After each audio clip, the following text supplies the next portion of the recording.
way I step, something in my jeans. And FOI, you know that's the team, huh? Peace. This is your brother Aidan X, and welcome to the processing class.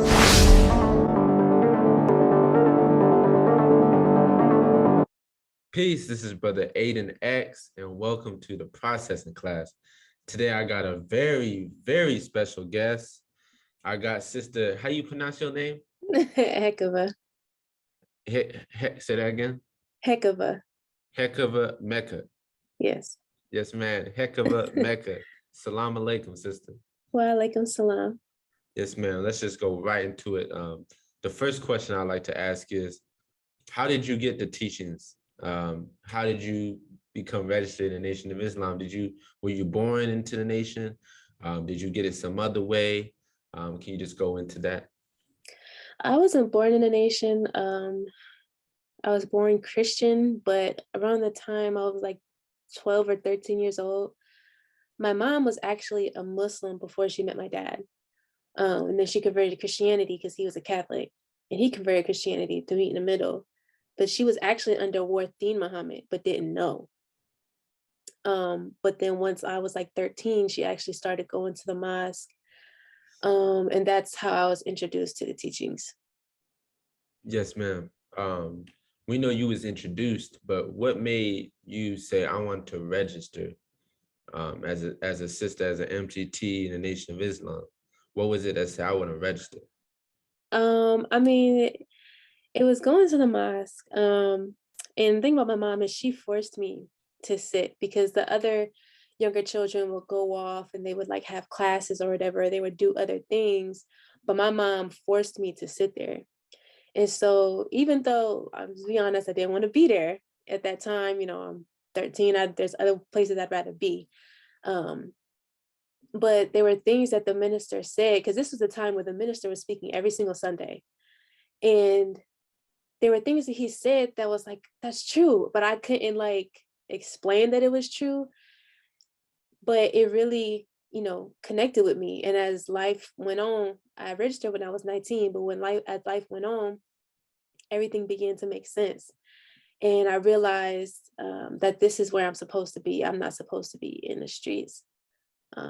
This is where I'm supposed to be. Yes, ma'am. Why be a Muslim, as people would say, why be a Muslim? Why not, why would you want to give up Jesus? That's what some people say, give up Jesus and become a Muslim, instead of going in the Christianity way, especially in this country, in this world, that's less persecuted than those of the Muslim faith. So why go this way, which is, often seen strange to most people? Well, we have Jesus in our midst. So it's not about, Jesus thing. Muslims love Jesus. I mean, Mas Maryam is named after the mother of Jesus. We fashion ourselves after the mother of Jesus. That is one of the main women that we look up to is the mother of Jesus. We love Mary. I mean, we love Jesus and Mary. But it's, Islam is it's a different type of sacrifice than what other mainstream religions practice. It's a different type of sacrifice that goes into it. And even though it can get a little difficult, it's definitely worth it because it bears much fruit from the discipline and the sacrifice that you give. Yes, ma'am. For those that's watching and may not be familiar with your work, you rap. That's allowed for you being a Muslim. You can rap. Yeah. Yeah. Some people, it's taught that music is haram, but the way that they explain it, quite honestly, it doesn't make sense. It was Satan was playing a flute and he caused everybody to deviate. It wasn't the flute that was causing people to deviate. It was Satan that was using the flute as an instrument to cause people to deviate. So when you look at these rappers in the industry, they are the instruments that Satan is using to cause the people to deviate. It's not the music itself. The music itself, Allah created music. It is not man-made. Allah created it. If you listen to nature, music is everywhere. And so you can definitely do music. It's a part of our nature. I mean, Yes, ma'am. Yes, ma'am. You just said Allah. Who is Allah? What is that? Allah is God. Allah is the one and only true God. Yes, ma'am. And why believe in God? Because me personally, I grew up an atheist. So why believe in God? And some people would say that you can't see, you can't touch. Is God a spook in the sky? So that's a two-parter. Why believe in God, and who is God to you personally? Well, why not believe in God when you didn't create yourself? Who created all of these things? No man created the earth. So who or what created the earth or everything in this universe, because it's ever producing? How was it created? How could you not believe in God when at one time you were nothing? So I mean, it's a very complex answer, but what was the second question? Is God a spook? Yeah. What does God look like to you, and as taught by the teachings? Is it some white man with a beard in the sky? Is it the white blonde hair, blue eyed, buttermilk complexion Jesus? Is it what is it? Is it a cloud, a ghost? Something you No, can't. sir. What is God? Because for God those. is flesh. God is a human being, and God dwells within each and every one of us. And so God, everything that we pray for comes through the hands of a human being. There is nothing that you pray for that comes out of the sky. God is not a magician. God is a scientist. And so it's not you pray for something and then poof, it happens. No, you have to work towards what you pray for. So in each and every one of us, there is an aspect of God, because we are able to say be and it is, just like the supreme being. We are not the supreme being, but Allah is in each and every one of us. As the scripture says, the temple, that you are the temple of God. God is within you. You are the children of God, the Most High. So we are his children. Then that means that we can do the same thing that the Father can. Yes, ma'am. Why do you think this is I know some of these questions may sound ridiculous, but I'm just trying to get in the mind of a lost fan. Why choose Islam, and how do you know Islam is the best religion? Because Islam has reformed me in a way that, because like I said, I used to be a Christian. Islam has reformed me in a way that even my grandmother, she's a Catholic, and I went to mass with her.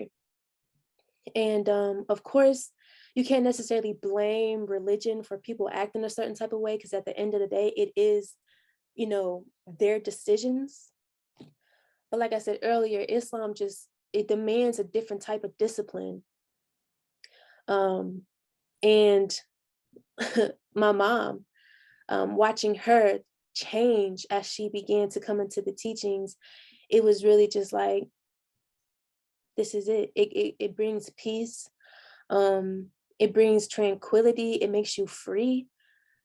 Some people may think, well, you can't dress like this and you can't do this, but really it's for our own protection. It frees us from guilt. It frees us from sin. It frees us from so many things in this world.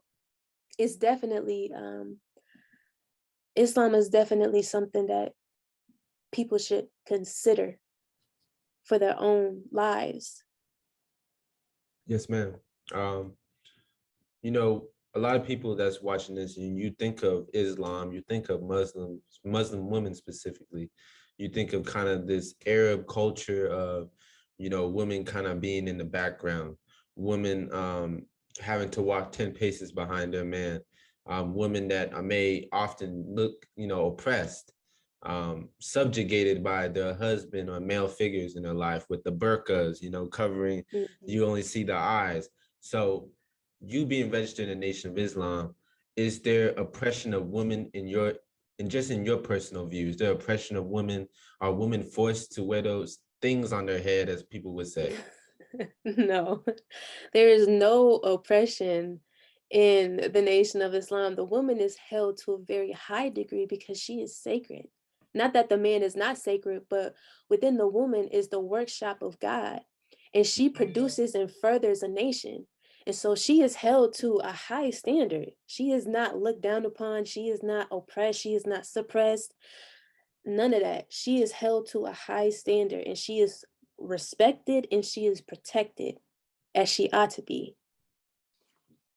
Yes, ma'am. Just on your name is Hecava. Let me say Hecava Mecca, right? A Hecava. Hecava. What is your name mean? That just popped up randomly.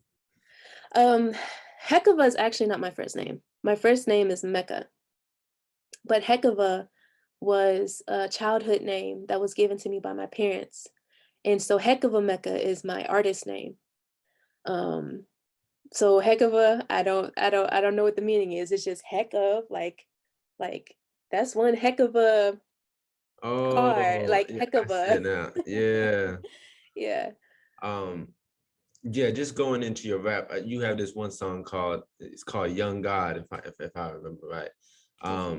And that just goes into the teachings of how they say we're gods, we're not niggas, we're not bees, we're gods. How can some people watching this, how can a nigga be a god? How can how can black people this period be gods when some people would say, man, we in the trenches, we live in the worst conditions. How could we be a god in your view? Well, we are gods because God dwells within us. Each and every human being, regardless of the color that you are, has the God aspect, but we also do have the devil aspect. But we have been made other than ourselves. And so when you see us, you're not seeing us in our natural condition or our natural position. The Honorable Minister Louis Farrakhan said that if you left us alone, we would go right back to our nature. But because we live in the environment that we live in, we have been made other than ourselves, which is rebellious, which is devilish. We have been made into the very people that we have been living under, but it is not our nature. Our nature is to be submissive to God. Our nature is to do right by one another. Our nature is to be a Muslim, which is to submit ourselves to the one God. So even though we may not see ourselves as much, we are, because we have the ability to become it. Even though right now we may not be able to see ourselves as that, but we are that. And if we work towards it, we will attain it. Yes, ma'am. Just like what you were just saying right there, it builds a level of discipline that we see within the MGT and the FOI. But for, some people may watch this and be like, well, I don't want that discipline. It's fun smoking, it's fun drinking, it's fun sleeping around and, shake it in a circle. So what is in the nation of, in your view, how can I have fun in something that's so disciplined and so, boring, as some people may even say? I mean, we have fun all the time over here. We have parties. I mean, we go on cruises, we go on vacation. We do everything that everybody else does. We just do it in a civilized manner.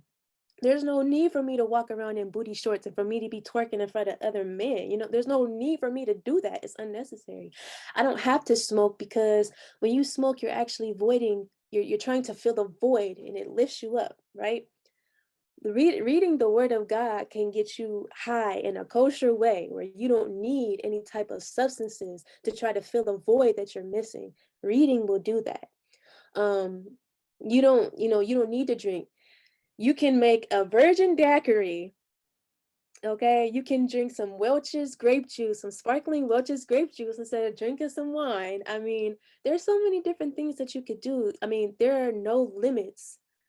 You can do anything as long as it doesn't disrespect or degrade yourself. Yes, ma'am. There's some young women watching this, there may be a young woman watching this. And for example, how the sisters in the MGT, or sisters that striving Muslims, they cover themselves like you covering your hair. What do you say to sisters that may be thinking, they may be scared to cover their body, scared to cover their hair because they're afraid that guys won't like them or guys won't find them attractive? So can you just go into that? But you don't want to be with a guy that only finds your body attractive and doesn't find anything outside of your physical looks to be attractive. Because once you get outside of the bedroom, once you get outside of that phase, there is nothing you guys will have in common. He's not going to try to get to know you as a person. You could be an amazing person, but you're always going to get yourself hurt because You're going from men who don't look at you as a woman. They look at you as a piece of meat. They look at you as something that they can conquer and have.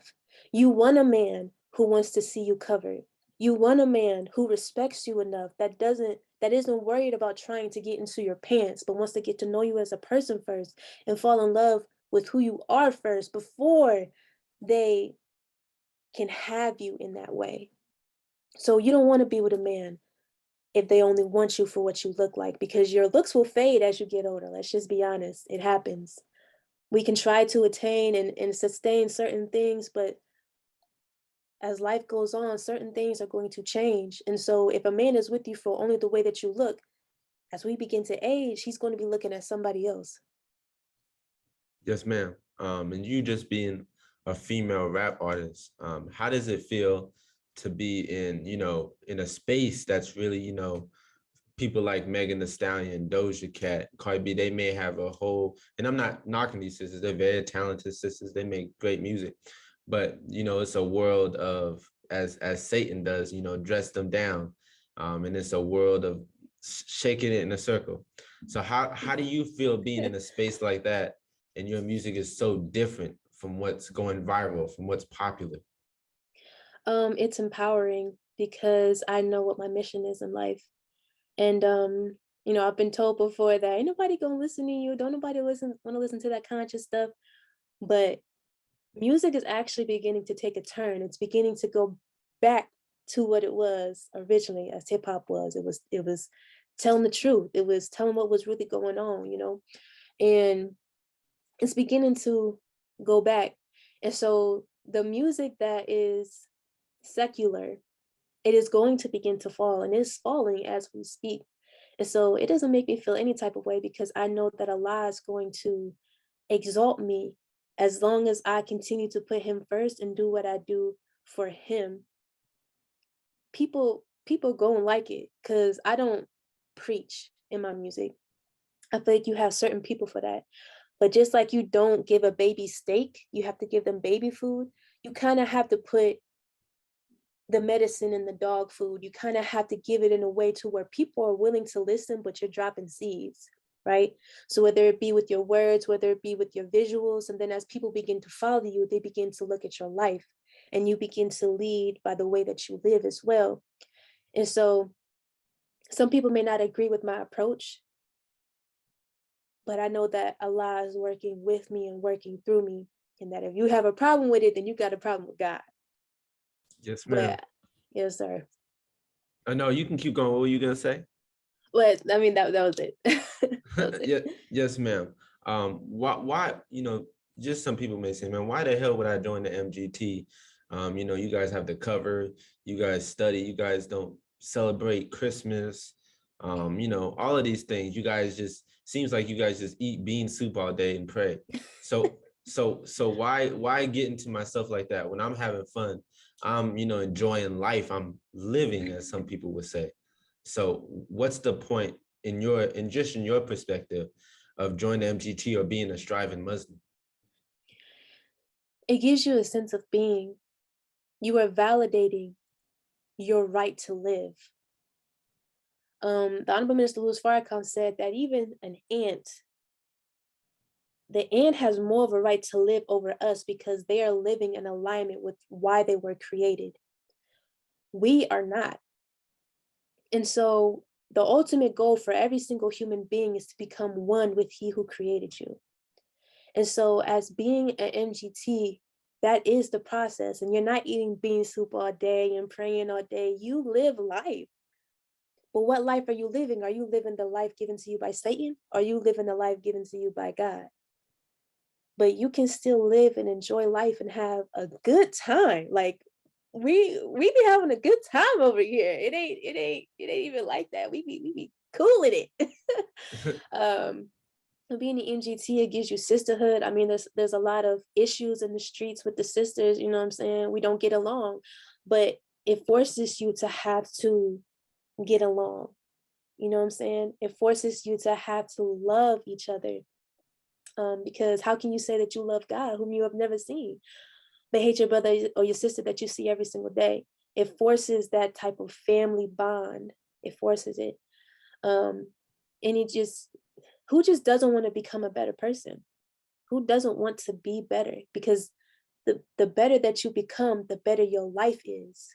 You talking about living, your life is going to get even better by you trying to become a better person. Yes, ma'am. Praise be to Allah. You have this video on your YouTube about how you lost 50 pounds in 4 months. How did you do that? Was it keto? Was it paleo? Was it Mediterranean diet? How did you accomplish that? It was low carb. Low carb. I didn't necessarily do a higher fat, but it was a lower carb. I was eating a lot more vegetables, and exercising. So that was pretty much how I did it. I was eating a lot of cauliflower. Let's put it that way. A whole lot of cauliflower. Yes, ma'am. This one just going into health. You guys have something called How to Eat to Live. Can you just go into that? What's the man 1 meal a day? Man, some people would say, how in the hell? Yeah. So 1 meal a so day. what's the point of the 1 meal a day? And what's the point of having all these restrictions on you, what you can eat and what you can't eat?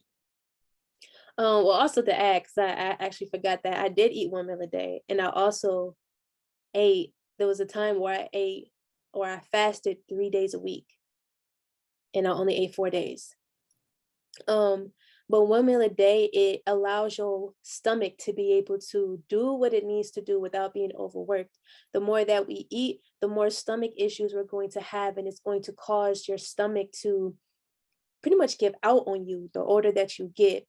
You see all these things happening with, irritable bowel syndrome and colon disease and all these different things that are happening within your digestive system. The more that you eat, you're just adding on to those problems.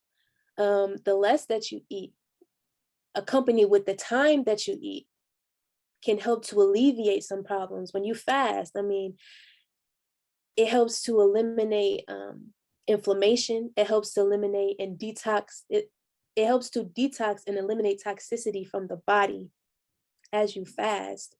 So 1 meal a day, it might seem a little hard in the beginning, but once you do it for maybe a week, it's like clockwork. It becomes a habit. It becomes easy, and you don't even think about eating. And it's very good for you. It helps to clean your blood. It helps to do a lot of things. Um, you know, Now all of a sudden you have this OMAD diet when we've been being taught this for over 90 years. Everybody thought the Muslims was crazy because we eating 1 meal a day, we eating once every other day, once every 3 days. But now the people are beginning to bear witness to the teachings of the most honorable Elijah Muhammad. Yes, ma'am. Why do you call him why you call him honorable? Elijah, why you call Farrakhan and Elijah Muhammad honorable? We all, Because he is. yeah, why? Because he is. I mean, you call the judge honorable, and they Mm. be up in there lying. They be up in there, putting people in jail that don't belong in jail. They are honorable. They have a clean track record. They have been resurrecting the Black men and women for decades. Clean track record. They deserve to be called honorable because they are. Yes, ma'am. Oh, you see the recent stuff that happens with, the white supremacy shootings, and last year you had the Black Lives Matter and all of these things that happen. Some people may say, well, where the hell was Farrakhan and the Muslims? So what would you say is the place that the Nation of Islam, the Honorable Minister Louis Farrakhan, the Honorable Elijah Muhammad, what have they contributed to the Black community? They have contributed a whole different way of life. It is us that continues to move away from it, continues to disregard it. The minister can only do so much. You want a almost 90-year-old, what is he going to do? You want him to go to these protests to do what? I've never understood that. You want him to go to these protests to do what? He's already been speaking for years. 60 plus years, this man has been speaking and giving lectures and going on tour and meeting with people all over the world for our benefit. But what do? He's been telling us for decades to stop killing each other. Otherwise, the angry serpent is going to be released on us, which is angry white folks. He been telling us this. The messenger been telling us this. We have been warned for 90 years. The message is clear. It is us who reject it. And as we continue to reject it, it's going to get worse. There's nothing else that the minister can say or do. He has done his job. He is only here out of love. That's it. Yes, ma'am. He's done his job. Yes, ma'am. This is just the last question I have. What do you think you would be if it wasn't for the Honorable Minister Louis Farrakhan, the teachings of the Honorable Elijah Muhammad, and the Nation of Islam and MGT? What do you think you would be if none of those things ever existed? I don't think I'd be anything worth mentioning. Yes, ma'am. You answered it right there. Yes, I just want to thank you for your time on this platform, on your little brother's platform, a small little platform I'm trying to build up. Praise be to Allah. And I really appreciate you for giving your time and your patience. And you have your music that you want to plug real quick? That I want to plug? What, like, tell them where it's at? Yeah. Oh, yes, sir. You can find me on YouTube, Hecava Mecca, Hecava space Mecca. If you like what you hear, I'm on all streaming platforms. Just look me up on all streaming platforms. I also have physical copies of the CD. I'm also working on a new CD that will be dropping, inshallah, in July. So I got music on the way.